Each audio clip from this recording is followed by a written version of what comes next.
Hi, good evening. I'm going to be giving my recommendation report on prosthetic versus natural heart transplant options. So, just to start off, why do you care?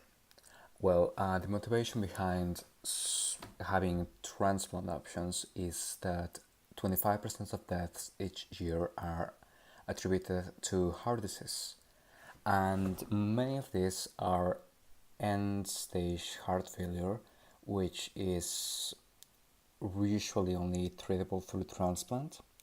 And this is an issue because in many cases transplants are not available because the number of people requiring transplants is a lot higher than the people who are actually giving transplants.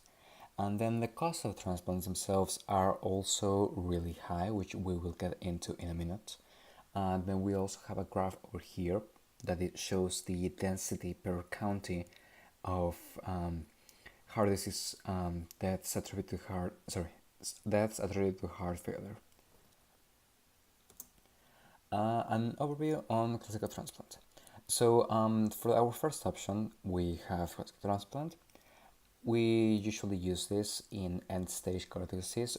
Usually, we try to avoid this since the consequences for the surgery can be adverse. The surgery itself can be dangerous, and even if it's perfectly fine, you don't want to treat a minor ailment with a transplant because changing from one heart to another will most likely arise in some sort of compatibility issues at some point.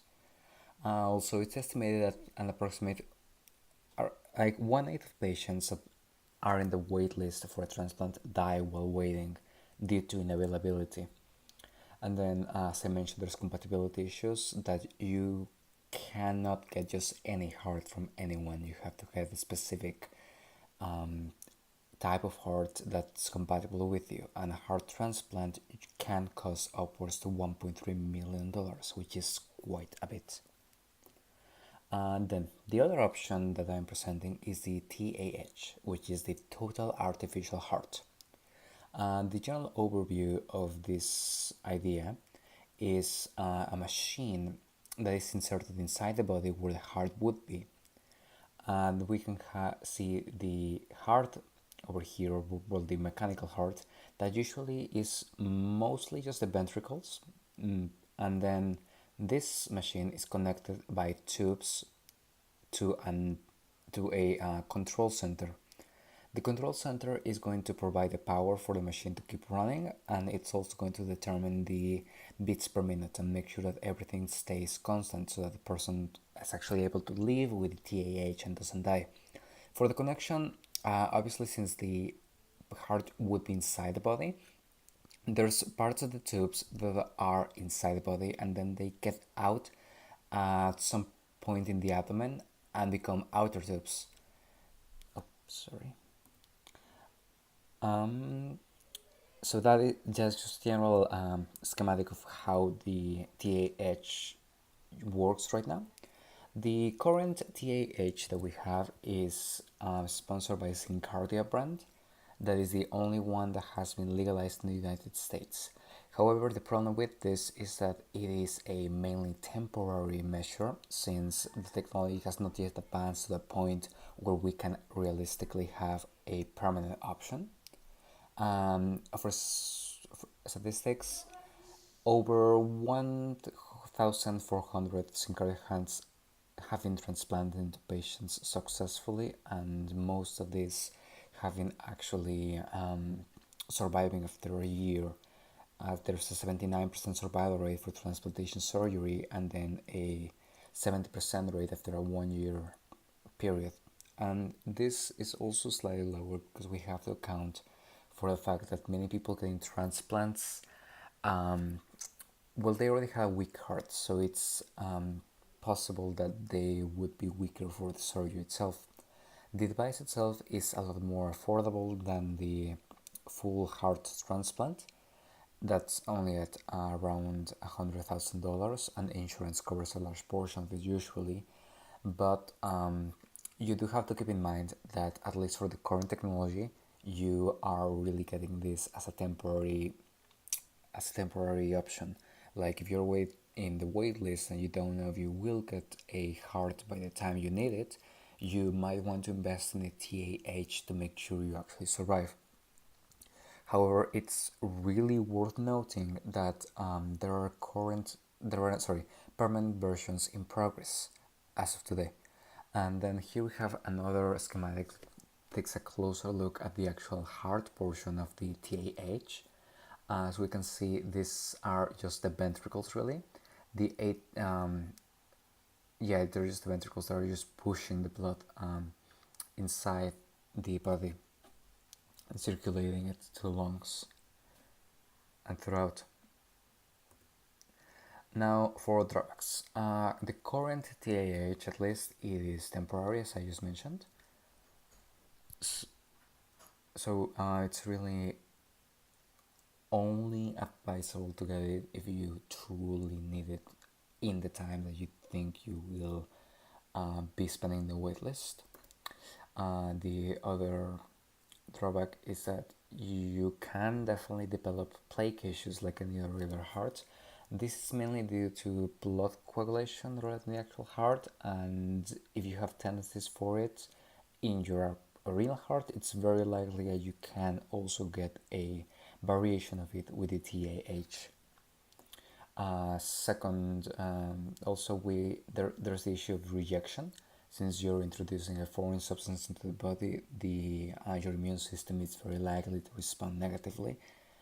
To some extent, of course, the TAH usually is administered with immunosuppressant drugs to assuage this issue, but also those come with the added drawback that the immunosuppressant drugs leave you more susceptible to other illnesses like just virus, bacteria, and all those kind of things, since they make your immune system weaker essentially. Also, the current TAH requires carrying the driver around, which if we go back to this bird over here, we have the control center and battery. This is what is referred to as the driver. Usually people carry it in a backpack or something like that because it is external part of the TAH that needs to be carried with the body at all times in order for the device to continue working correctly. So that happens, and then you will be a robot with no heart or soul. Just kidding, of course, but like in all seriousness, some people do have reservations about introducing foreign components into their bodies, and that's perfectly understandable. Just people have the reservations. And then there's my several sources. There's 4 slides of them. So yeah, thank you for your attention. But wait, before that, my actual recommendation, sorry. The TAH is definitely a great device, and currently there are options to make it permanent, but those are not ready yet.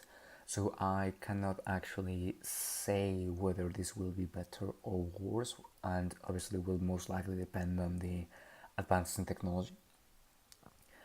But really, you if you have heart issues, you definitely do want not any heart issue, but if you have major heart issues, you definitely want a natural transplant at some point. But investing in a TAH can be definitely great. It can save your life if you think that the you will need a heart transplant before the time that an actual heart's available. And also, of course, your situation could worsen even if you don't think you actually need a transplant urgently. Your situation could worsen if you have a condition that requires heart transplant. By the time you get it, then you could die. But again, it's also $100,000 that insurance covers a lot of it, but not necessarily all of it. So you would be spending a lot of money to buy yourself some more time at life. So really, it's, I suppose, more of a case by case decision that you probably should be making. But getting a TAH can definitely be a better choice if you need it. If you don't, then it's largely a waste of money. But you never really will know if you need it or not until you actually don't need it, or did need it, and you think that.